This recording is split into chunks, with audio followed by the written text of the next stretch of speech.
Storytime about how a strange man abused me because I didn't want to give him my phone number. Disclaimer, is not my story time, was sending me on Instagram. I'm a 34-year-old mother of two. I'm also a single mom, but I do own my own bakery. Most days I work from home, but I do go to the bakery every single day to open and close. I usually have about 4 employees at the bakery at once because we get really busy.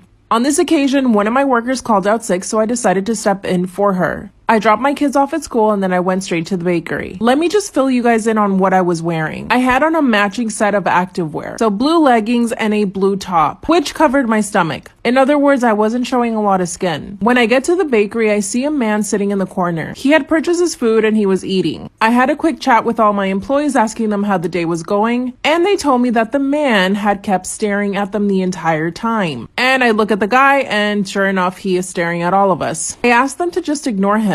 But this was a huge mistake. After a few minutes, the man came back up to the counter. He asked me for a sandwich and I gave it to him. He paid and went back to sit down, but then kept staring at me the entire time. And at my other female employees. Part 2 is up. Storytime about how a strange man abused me because I didn't want to give him my phone number. Disclaimer, is not my storytime, instead of me on Instagram. The guy just kept staring at me and my employees. After a bit, I asked him if he was okay and if he wanted something else. Obviously, he said no and just kept sitting at the table. But again, he kept staring at my employees and at me. This obviously made us uncomfortable, so I decided to do something about it. I decided that the best thing would be to just close the store. I go to the man and tell him that we were going to close and if he needed anything else to buy it now. Then he says, actually, I would like to talk to you. And I said, sure, what's up? Honestly, I thought he was going to ask for a job, but no. He starts complimenting my hair, my body, and told me that I was too beautiful to be working there. That's when I told him that I was actually the owner of the bakery. And he says, wow, that's even more impressive. Let me describe this man. He was actually okay looking, mid-20s, and dressed pretty well. He just looked like a normal guy. Then he asked me to sit down at the table. I said no. That's when he told me that he'd been coming to my bakery for a week and that he'd been watching me. Then he grabbed my hand and pulled me down to sit next to him. Then he proceeds to put his hand on my lap. Creepy. Part 3 is up. Storytime about how a strange man abused me because I did not want to give him my phone number. Disclaimer, is not my storytime, it's sending me on Instagram. That's when he slid his hand onto my lap. I quickly get up from the table and ask him to leave. That's when he said, why are you freaking out? I'm just trying to get your number. Then I told him that there was absolutely 0 chance I would ever give him my phone number. And he said, oh, you think you have a choice? And he holds out his phone so that I could type in my number. I pushed his phone back and again asked him to leave. And he threatened me and said that he wouldn't leave until I gave him my number. My knees and hands were shaking. Look back at my employees behind the counter and they are scared. That's when one of my employees says, I'm gonna call the cops. And I said, yes, call them. As soon as I turned back to this man, he swings at me. He wasn't able to reach my face, but then he grabbed me by the shoulders and pushed me down onto the ground. This all happened in about 30 seconds. As I'm on the ground, he starts slapping me. I covered my face with my arms and I just started kicking at him. And my 2 female employees, who by the way are like 17 and 18, start attacking the guy. And then he starts hitting them. Thankfully, 2 men from the street hear me yelling. I came in and tackled him and the police arrived 2 minutes later. I found out this guy was stalking me for a month. I got a restraining order. Be careful out. Storytime about how a cop intimidated me into going on a date with him. This all happened 6 years ago when I had just turned 18. I had saved up a lot of money to buy a car. When I finally got my new car, I felt so independent. My dad would help me pay for the insurance and the gas, and I just had to take care of the car and make sure I drove safely.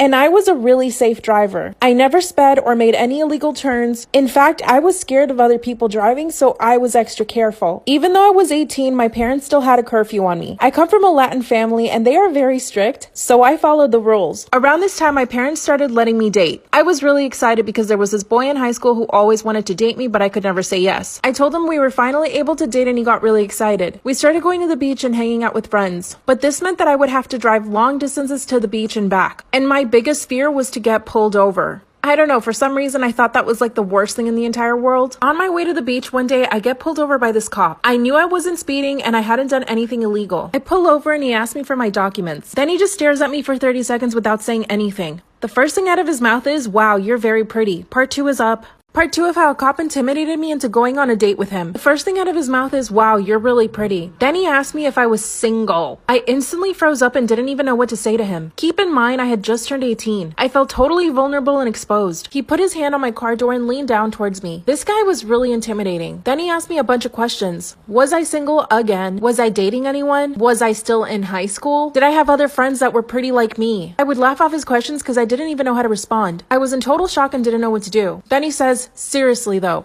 are you single?" And since I technically was, I said yes. His demeanor totally changed. He became more aggressive. Then he said, "What do you think if I go pick you up tonight for dinner?" He points to my license and says, "You live right by me." My knees started to shake. Finally, I said, "I'm actually seeing someone." Then he just stares at my entire body up and down. He stroked my hair and asked me if I was scared. Part 3 is up. Part 3 of how a cop intimidated me into going on a date with him. After he stroked my hair and asked me if I was scared, I said no. He could clearly see my hand shaking though. He knew that I was scared. He finally backed off and handed me my documents. He goes to his car and leaves me waiting for 13 minutes. By the way, my friends and the guy that I was seeing were waiting for me at the beach. That's when I started getting phone calls from him. I decided to answer and tell him what was going on. That's when he said to me to not get out of the car and to just say no to anything he said. That's when the cop bangs on my window. He asked me who I was talking to on the phone. I hung up the phone and told the cop that I was talking to my dad. I finally got the courage to ask him if I did anything wrong. He said no, but he saw a pretty girl, so he had to pull her over. He fully expected me to laugh at that. He finally handed me my license back and asked me when we were going to go on that date. Again, he crouched down and was right in my face. I said we could go on a date that night. I gave him a wrong phone number. Of course, I didn't show up to the date. I told my parents and we went to the nearest police station. We made a complaint, but nothing ever came of it. They essentially told him to leave me alone. Remember, he knows where I live. I feel like he probably watches and stalks me. What should I do? My influencer wife is a total fraud and lies about her body being natural. I will not say who my wife is, but you go ahead and guess. My wife blew up on Instagram back in 2015. Back then, she talked about health and how our bodies were temples. But a year after she blew up, she decided to get surgery. She told me that it was going to help her grow quicker on Instagram, which it actually did. She actually stopped posting on Instagram for the 3 months that she was recovering from her surgery. During that time, she only posted recipe videos, so nobody could see her face or her body. After the 3 months, she came back to Instagram and said that she went on a 3-month detox and cleanse. That her cleanse and detox finally gave her the body she always dreamt of. But not one of her followers questioned her for having this perfect body all of a sudden. This is when she started selling her cleanse and detox book. She sold it for $150, and people ate it up. Within the first month, we made over 40 grand. And surprisingly, her followers were actually seeing changes, of course, because they were doing all the work that she didn't do. I'm pretty sure she copy and pasted recipes from the internet for the book. Around this time, she also started posting her workout videos. She would talk on Instagram about how she would go to the gym almost 5 times a week. But in reality, she would only go to the gym once or twice a week. And she'd make me come to the gym with her to get content. So I'd be following her around the gym, taking videos and pictures of her. Don't get me wrong, I definitely benefit from this. Basically her cameraman and her editor. And I don't have to have a job. She also got a second surgery before launching her workout program. I was really against this because I didn't want her to get skinnier, but she went ahead and did it anyway. This time she was posting older pictures of her. But after 2 months, she came back to Instagram with the new body. That's when she dropped her new workout plan and people went crazy. Just in the first day, 500 people bought it for $150. You do the math. But here's the thing. She's talking about getting a new surgery to launch her new cleanse and her new workout book. She also wants to get stuff done to her face. She's turning 28 this year and she thinks that she's getting old. I don't want her to change her face or her body anymore. She's not the woman I married. She also thinks she's a celebrity because she gets recognized on the street, which really doesn't help. Her family and I are even considering doing an intervention, but I don't think she's gonna care. She makes so much money off Instagram, and people love her because of the way she looks. The more she posts, the more validation she gets, and the more money she makes. She used to hate the Kardashians, but now she worships them. She's looking more like Kim every single day. How do I tell her to stop?